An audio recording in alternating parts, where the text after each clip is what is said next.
Hey, friends. I pray you're having a great week.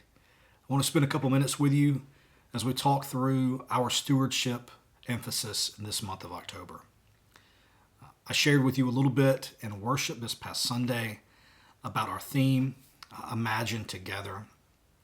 Because what I have found is, for many of us, much like our scripture passage with Nicodemus, we can tend to, in our lives of faith and our practice of faith, get comfortable, rest on our previous experiences, and just sit and be satisfied with just the knowledge that we have accumulated in life. But curiosity and imagination is where we're called to be. So we're going to imagine together in this season. I pray that it doesn't just stay in this season, but I pray this season would be a spark to our imagination, because I believe that we as a church are continually called to have God-sized dreams. We are continually called to imagine together what God has in store for us. That we are not called to just stay where we have been and to do what makes us comfortable. And so that really speaks to the heart of stewardship. If we're going to be investing our lives, our gifts, and our resources into something, let's imagine together what that can be. I am grateful for the now almost 50-year history of St. Paul's United Methodist Church.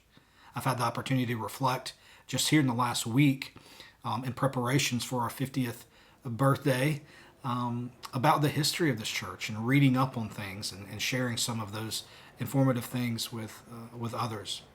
And there's a rich, beautiful history here. But here's what I also know. That history is supposed to propel us into our future. A future of imagination, a future of curiosity. So I hope, church, I hope you will commit to that in this season. I hope as you consider what your gifts will be in the year of 2025, that you will consider what it means to imagine even more beautiful, expressive, dynamic, loving, and meaningful ministry here. So that when we give to that, when we align our resources with that, we will not only honor God's gift to us, but we will be more in the flow of God's kingdom here in Ocala. Probably just a few days ago, you received a letter in the mail from the church. A white envelope. In it, there were 3 really important things I want you to make sure that you received. One was a letter from William Gellner, our chair of finance, Pam Michelle, our lay leader, and myself. Please make sure you read that letter, that invitation into this season.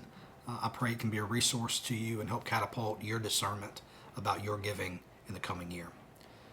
Also included within that envelope was a proportional giving chart. It gives you a picture of what proportional giving looks like based on percentages of your income. And I pray you will look at that and consider what it means for you to not just sustain your giving over the past year, but perhaps expand your giving. And lastly, there was the estimate of giving card, or a pledge card.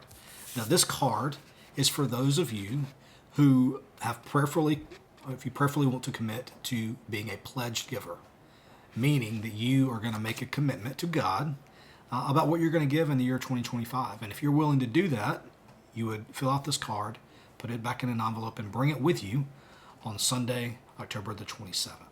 We'll have a special time to pray over those pledged gifts at the time.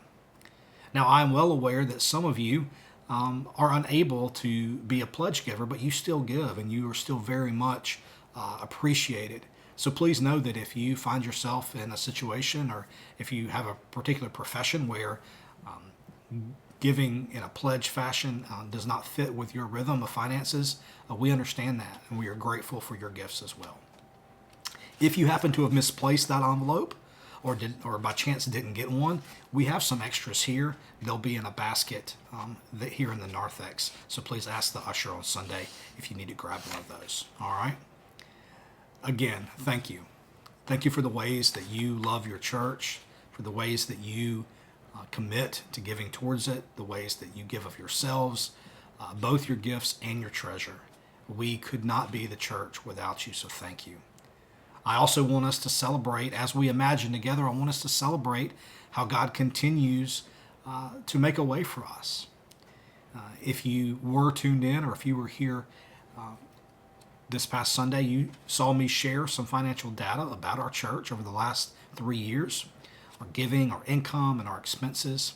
And God has always shown a way to help us fill in those gaps.